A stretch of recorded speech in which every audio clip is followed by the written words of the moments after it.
ఆదికాండము 25వ అధ్యాయపు విశ్లేషణ. ఈ అధ్యాయంలో అబ్రహాము జీవితం ముగింపుకు వచ్చింది. దేవుని ఆశీర్వాదం అతని వాగ్దాన పుత్రుడు ఇస్సాకుకు బదిలీ అయ్యింది.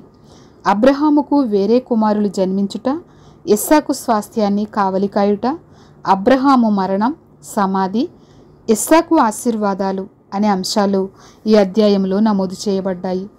అబ్రహాము కెతూరాను ఏ సమయంలో వివాహం చేసుకున్నాడో తెలియదు, కానీ శారా మరణం తరువాత చేసుకొనెను అని వ్రాయబడి ఉంది. శారా చనిపోయినప్పుడు అబ్రహాము వయసు 138. కెతూరాకి 6 కుమారులు 37 సంవత్సరాల కాల వ్యవధిలో పుట్టారు. అరేబియాలో షేబాను, దదాను అనే గోత్రాల వారు, మిద్యానీయులు అబ్రహాము సంతతి నుంచి వచ్చినవారు. ఇది దేవుడు అబ్రహాముకిచ్చిన వాగ్దానం. తనని గొప్ప జనముగా చేసేదనని చెప్పిన సంగతి నెరవేర్పు. ఎందుకంటే తన నుంచి అనేక దేశాలు ఉద్భవించిన పితరుడు అబ్రహాము. అబ్రహాము ఈ కుమారులనందరినీ ప్రేమించాడు. వాళ్ళందరికీ బహుమానాలు ఇచ్చాడు. అయితే వాళ్ళ వారసులు అబ్రహాముకు ముప్పుగా తయారయ్యి ఉండవచ్చు. కాబట్టి ఇష్మాయేలును పంపివేసినట్టు వాళ్ళని కూడా పంపివేశాడు. వాళ్ళని తూర్పు ప్రాంతం వైపు పంపివేయటం ద్వారా ఇస్సాకు యొక్క ప్రాధాన్యతను, తన వారసునిగా హక్కును సంరక్షించాడు అబ్రహాము. ఇస్సాకు, ఇష్మాయేలు కలిసి వాళ్ళ తండ్రిని శారాని పాతిపెట్టిన గుహలో పాతిపెట్టారు. అప్పుడు అబ్రహాము వయసు 175 సంవత్సరాలు. ఇస్సాకు హక్కులకు ఇష్మాయేలు ఉనికి ముప్పుగా తయారయ్యి ఉండవచ్చనే ఉద్దేశంతో అబ్రహాము ఇష్మాయేలును పంపివేశాడు. దేవుని ఆశీర్వాదాలు ఇస్సాకుకే చెందినవి. ఇస్సాకు ఆ సమయంలో బేయేర్ లహాయి రోయిలో నివాసమున్నాడు. దేవుడు స్పందిస్తాడు అని భావం ఇచ్చే స్థలం అది. అక్కడ దేవుడు హాగరును విడుదల చేశాడు. తనకు కాబోయే భార్య కోసం వేచి ఉన్నప్పుడు ధ్యానించిన ప్రదేశం ఇది. ఈ రకంగా దేవుడు ప్రార్థనను వినిన ప్రత్యేక స్థలంలో ఇస్సాకు జీవించాడు. అబ్రహాము విశ్వాసంతో తన మిగిలిన కుమారులందరినీ పంపివేసిన తరువాత దేవుని వద్ద కనిపెడుతున్న ఇస్సాకు తన ఆశీర్వాదాలను పొందుకున్నాడు. అబ్రహాము వెళ్ళిపోయాడు, కానీ దేవుని కార్యక్రమం కొనసాగింది. దేవుని ప్రణాళిక ఈ లోకానికి ఆశీర్వాదం కొని తేవటానికి అభివృద్ధి చెంది తరము నుంచి తరానికి విస్తరింపచేస్తూ నిబంధనలోని ప్రతి నాయకుడు దీనికి అవసరమై ఉన్నాడు. దేవుని పని కొనసాగడానికి దేవుని ప్రతి సేవకుడు తన వంతు కర్తవ్యం తను నిర్వర్తించాలి, అబ్రహాము నిర్వర్తించినట్లు. అయితే వ్యక్తుల కంటే దేవుని కార్యం అతి గొప్పది. ఈ 25వ అధ్యాయము 12 నుండి 18 వచనాల్లో ఇష్మాయేలు వంశానుక్రమాన్ని మనం చూడవచ్చు. ఇష్మాయేలు కూడా అబ్రహాము కుమారుడు అవటం చేత తను ఏర్పరచుకొనిన ఇస్సాకు వంశావళికి ముందే ఇష్మాయేలు వంశానికి జరిగేది వివరించాడు. దేవుడు ముందుగా చెప్పిన రీతిగా ఇష్మాయేలుకు 12 కుమారులు కలిగారు. ఇష్మాయేలు 137వ సంవత్సరంలో చనిపోయాడు. అతని కుమారులు అరేబియా ద్వీపకల్పంలోని హవీలా నుండి షూరు వరకు జీవించారు.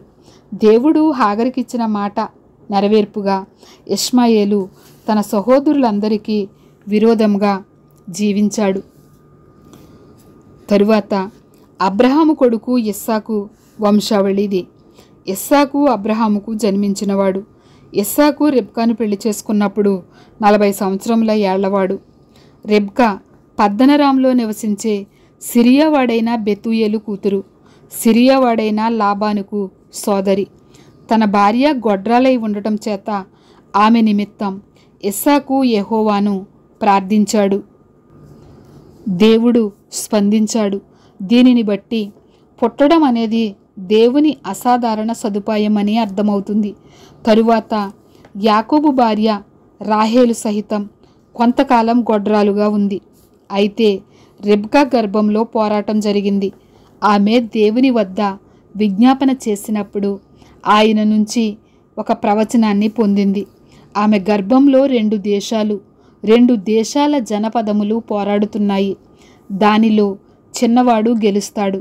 వాస్తవానికి ఇశ్రాయేలీయులు యాకోబు సంతతి వారు, ఎదోమీయులు ఏశావు సంతతి వారి మధ్య పోరాటం కొనసాగుతూనే ఉంది.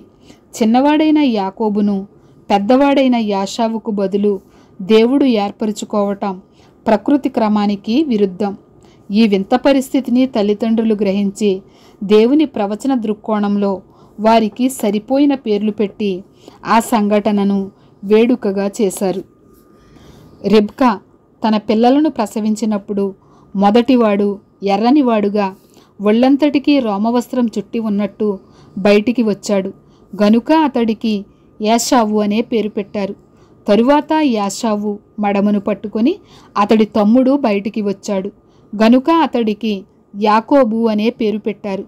ఆమె వారిని కన్నప్పుడు ఇస్సాకు వయస్సు 60 సంవత్సరములు. ఆ పిల్లలిద్దరూ పెరిగి పెద్దవారయ్యారు. ఏశావు నేర్పుగల వేటగాడై మైదానాల్లో తిరుగుతూ ఉండేవాడు. యాకోబైతే నెమ్మదిపరుడు, డేరాల దగ్గర ఉండేవాడు. ఏశావు తెచ్చే మాంసం ఇస్సాకు తినేవాడు గనుక అతనికి ఏశావు అంటే ప్రేమ. అయితే రెబ్కాకు యాకోబు అంటే ప్రేమ. ఒకరోజు యాకోబు ఏదో వంటకం వండాడు. అప్పుడే ఏశావు చాలా అలసిపోయి మైదానం నుండి వచ్చాడు. యాకోబుతో, అబ్బా, నేను చాలా అలసిపోయాను. ఆ ఎర్రగా ఉన్న దాంట్లో కొద్దిగా నన్ను తిననియ్యి అన్నాడు ఏశావు. అందుచేత అతడికి ఎదోం అనే పేరు వచ్చింది. యాకోబు ఇలా అన్నాడు, మొదట నీ జన్మ హక్కు నాకు అమ్మివెయ్యి. అప్పుడు ఏశావు, ఇప్పుడే చచ్చిపోయేలా ఉన్నాను, జన్మ హక్కు నాకెందుకు అన్నాడు. అలా కాదు, మొదట నాకు ప్రమాణం చెయ్యి అన్నాడు యాకోబు. ఏశావు యాకోబుకు ప్రమాణం చేసి తన జన్మ హక్కు అతనికి అమ్మివేశాడు. అప్పుడు యాకోబు ఏశావుకు రొట్టె సిద్ధం చేసిన వంటకం పెట్టాడు. ఏశావు తిని త్రాగి లేచి తన దారిన వెళ్ళాడు. ఈ విధంగా ఏశావు తన జన్మ హక్కును కాలదన్నుకున్నాడు. దేవుడు యాకోబును ఏర్పరచుకోవటం ద్వారా అబ్రహాముకిచ్చిన వాగ్దానాన్ని నెరవేర్చాడు. యాకోబు తరువాత ఇశ్రాయేలుగా మారాడు. అదే సమయంలో మానవరీతిగా ప్రార్థన అవసరత ఉంది. దేవుడు చేసే అసాధారణ కార్యంలో కేవలం విశ్వాసం ద్వారానే దేవుని వాగ్దానం నెరవేరుతుంది. దేవుడు తరువాత తన వాగ్దానాన్ని తాను ఏర్పరచుకున్న ఇశ్రాయేలును ఇచ్చాడు. అయితే ఇశ్రాయేలు పోరాటం లేకుండా ఉద్భవించారు. ఆరంభంలో ఇశ్రాయేలు దేశం ఆవిర్భావం అసాధారణ రీతిలో నిర్వహించడంలో జరిగింది. కవలలు పుట్టక మునిపే పెద్దవాని కంటే చిన్నవానినే ఏర్పరచుకోవటం జరిగిందని పౌలు గమనించాడు. రోమీలకు వ్రాసిన పత్రిక 9వ అధ్యాయము 1 నుండి 12 వచనాల్లో వ్రాయబడి ఉంది. దేవుడు నిరంతరం ప్రకృతి క్రమానికి భిన్నంగా చేస్తాడు. ఆయన మార్గాలు మానవ మార్గాలు వంటివి కావు. అత్యంత ఉత్తమ విలువలు కలిగిన విషయాలను అపవిత్ర విధానాలతో చేపట్టడం ఎంతో విషాదకరమైన విషయం. కొందరు ఆధ్యాత్మిక నిత్యత్వపు సంగతులను ఎలాంటి విలువ లేనట్టుగా తృణీకార భావంతో చూస్తారు. మరికొందరు వాటిని ఉన్నతంగా పరిగణించిన అత్యంత విలువైన దానిని కపటంతో స్వలాభం కోసం వాడుకుంటారు. ఈ 2 రకాల వ్యక్తులకు ఏశావు యాకోబు ఉదాహరణలు. యాకోబు యాశావులు ఆరంభంలోని స్వభావ లక్షణాలతోనే ఎదగటం ప్రారంభించారు. ఎర్రని వ్యక్తి ఏశావు శారీరక ఆకలికి లోబడి ఎర్ర కూర కోసం జ్యేష్ఠత్వాన్ని అమ్ముకున్నాడు. యాకోబు మడిమను లాగినవాడు కపటంతో తన అన్నను మోసగించి జ్యేష్ఠత్వాన్ని పొందుకున్నాడు. యాకోబు నీతిమంతుడు కాకపోయినా మోసానికి మారుపేరు కాదు. నిష్కపటం విస్పష్టంగా ఉన్న వ్యక్తి అయినా యోగ్యతకు అర్హత లేనివాడు. బహుశా విలువైన దానికి అర్హతను అర్థం చేసుకొని దాన్ని పొందాలని దాని వెంట పడ్డాడు. ఏశావు పూర్తిగా భయభక్తులు లేని వ్యక్తి. రెబ్కా తరచుగా ప్రస్తావించే ప్రవచనం 23వ అధ్యాయము కారణంగా యాకోబును ప్రేమించింది. అతను సాధువైన వ్యక్తిగా ఉండి సాధారణంగా ఇంటిలోనే సమయం గడిపేవాడు. అయితే భిన్నంగా ఆకలిగొన్న జంతువుకు వలవేసి పట్టుకునే చతురమైన వేటగాడు యాకోబు. ఒకరోజు తను చిక్కుడుగాయలతో వంటకం చేసినప్పుడు అతని అన్న ఆకలితో వచ్చి ఆ కూరను తనకి ఇమ్మని అడిగినప్పుడు జ్యేష్ఠత్వపు హక్కు అమ్మివేయమని యాకోబు అడిగాడు.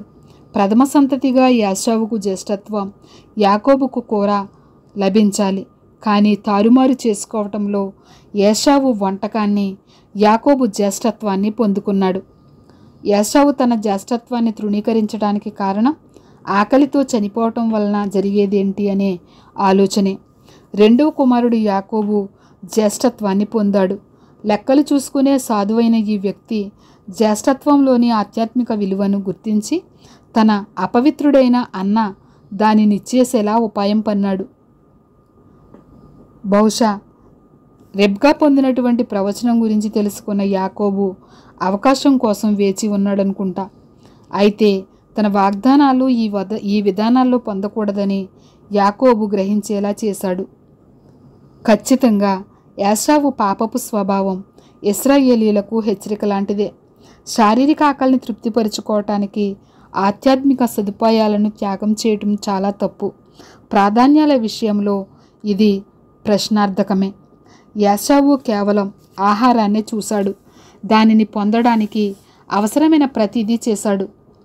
తన జ్యేష్ఠత్వాన్నే అమ్మివేసుకున్నాడు. ఒకప్పుడు యాకోబు అన్న మడిమెను లాగాడు.